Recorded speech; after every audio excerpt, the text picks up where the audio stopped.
You ask Tiger to calculate. This deals with finding the midpoint between 2 points.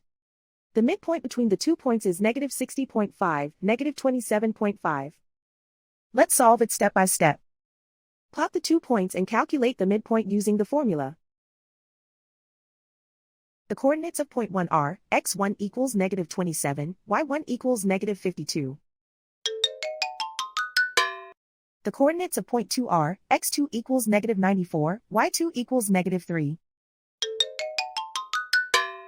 PM represents the midpoint of the 2 points.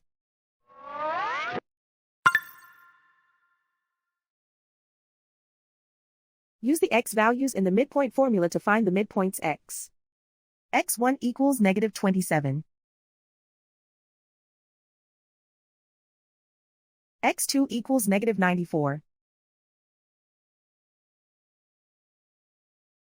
Simplify the arithmetic.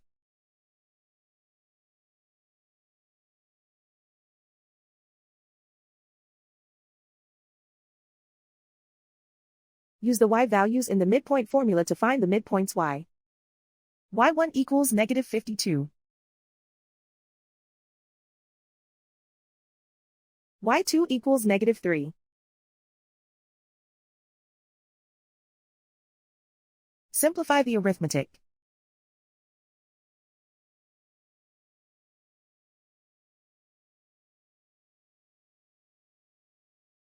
And so, the midpoint is -60.5, -27.5.